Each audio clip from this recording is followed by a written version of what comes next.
Hey guys, I'm Jacob. This is the Preppers Bunker Outdoors. Today I just want to talk to you really quick about the Ontario Spec Plus line of knives.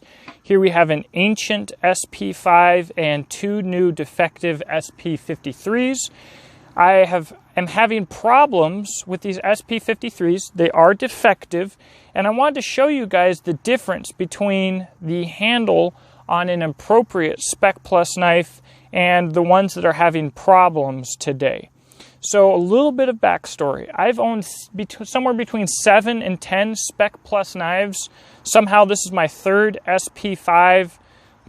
I've given a lot of these knives away. I've traded a lot of them. I don't know why. I wish I'd kept all of them.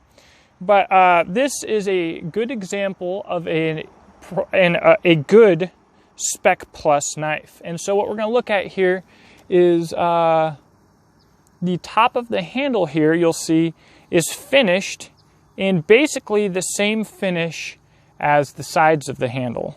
A little bit different, I guess, but your corners are rounded, and it certainly is finished. And I don't know if my camera will show it right now, but there is no gap between the blade or the tang and the handle whatsoever.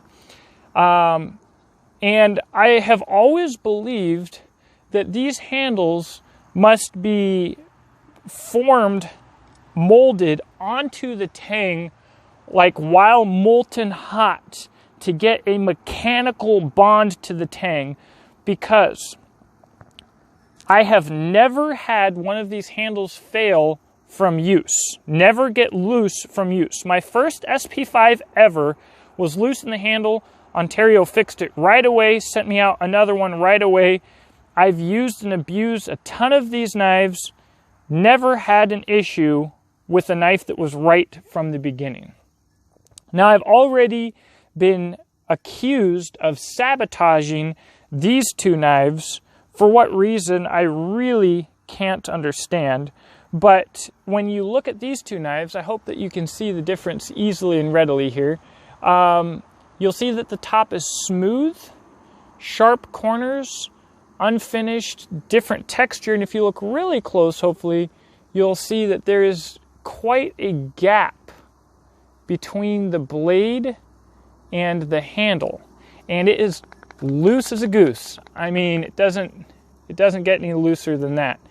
And so I do not personally believe, I could be wrong, but I do not believe that there would be any way, if I had the desire, to sabotage one of these knives without ruining the handle or the blade. I don't know if extreme temperature could do it, although that might just make it stick better. I don't know if extreme cold could do it, but I really don't think so. I don't know if some kind of acid or solution could do it. I really doubt that you could get it all the way down in there. But I do not believe that without destroying the handle that you could get one of these tangs loose. This one is straight out of the box, like I did my video yesterday. You can see here a little bit of this cheap glue coming out right here. And this is not like a nice epoxy or something. This is like literal arts and crafts grade rubber cement. You can see it just comes off and peels off like nothing here. And this one, around the tang here, again, it's unfinished on the top, but around the blade is tighter than the other one, although the glue is still sitting here. But the shaking and the looseness is actually at the bottom. See this lanyard hole here? When I shake this thing and I hear it pop, it actually sounds like it's coming from the bottom. So here's what I believe is going on. I believe that Ontario,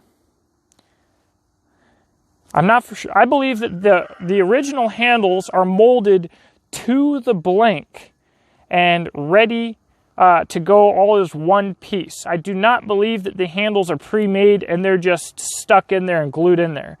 But what I do believe is happening now, that Ontario has been having difficulty for whatever reason recently, is that they're sticking knives into pre-made handles.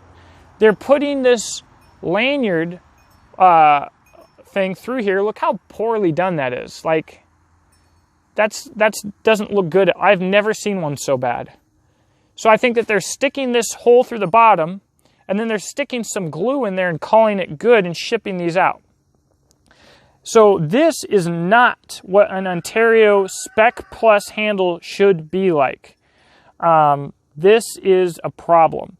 And since I've done these videos, multiple people have reached out to me in the comments section, on Facebook, and in private messages saying, one of them said he had an SP53 that he hasn't used. He pulled it out of the box, and lo and behold, it's got the rattle. So I've never had so many people reach out to me. This is a real problem. This is not acceptable, and it is something that Ontario is going to have to look into. And I feel like they know that they're doing it, and they're hoping that they can slide by either long enough to get a military contract completed or long enough to make some quick money to save the business. I don't know. It is not acceptable. What I will say really quick, the Ontario Spec Plus handle has had a lot of critics in the past. It's not shaped as well as it should be. It's a little bit square. If you have a molded handle, there's no reason for it to not be ergonomic. It should be more rounded on the back, maybe a little bit thinner. The pinky here has always been a complaint for reviewers. And on the SP5, it's honestly not that bad. On some of the other knives, it's a lot worse. But these knives, I think, for the most part, are meant to be used with gloves on. If they were shaped properly, they could be used without gloves.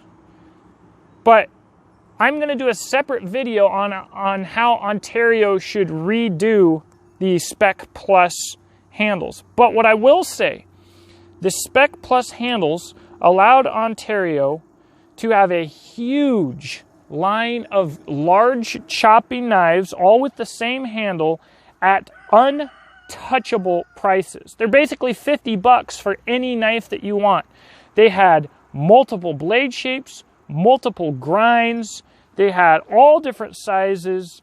It was incredible. And despite the small flaws in the handle, I think honestly in a lot of ways it was revolutionary and amazing. But for whatever reason this is happening, and maybe my YouTube followers and the knives that I have, maybe this is a small segment of their sales, and they only have a couple problems. Maybe this isn't the standard. But in my experience, if I get two knives in a row with the exact same problem, and I get people messaging me left and right that they have the problem as well, it's probably pretty widespread. So, again, later I'll do a video on how the handles should be updated. I will keep you in the loop on how they handle this warranty process now that they've sent me a warranty knife that has never been used, that has the exact same problem. Hopefully we can get it fixed. A lot of people said that I could be blacklisted, that I'm pissing Ontario off, all right? And that's not what I want to do. I'm actually running a petition, which I'll put in the description box below, to get Ontario to bring back their RD4, 7, and 9, or at least the 9, because I think they were vital parts of the Ontario line. And the best way, I'm doing it to help them, and the best way to help them is not to piss them off. It's really not what I want to do. But my first priority will always be my subscribers. So I always tell you what the truth is. I do not want to see Ontario go out of business. And if a couple of people have to get pissed off and maybe get in trouble and hate this channel, maybe I do get blacklisted, but they fix their problems and they fix their lineup, then it's worth it to me. So that's what I've got going on. In closing, this channel is completely made possible through sales at my website, beachandtactical.com, where I hand make mil-spec rifle slings with components made in the USA, unique design. I think it's revolutionary, obviously, because I designed it in Afghanistan, and it's different than what everybody else has got. I also have an Amazon store, but I'm about to cut that because they're commies. And I also have a Patreon, but I'm probably about to cut that too because they're commies as well.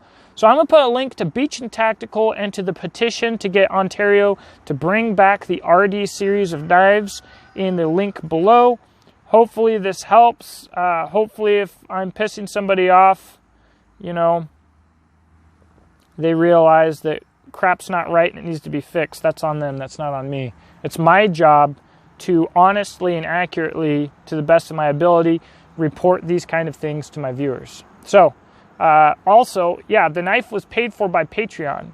So it's not like I owe them freaking anything anyways. Not that I would do anything different if they did give me the knife. But this knife was paid for by me through patrons. So if they get pissed off, it's on them because freaking I don't owe them jack. Anyways, talk to you guys in the comment section below. Thank you for watching. Let me know what you think in the comments section. Please share this video. Hopefully we can get something done over there in New York. And thank you for watching. Please subscribe. All right, talk to you later.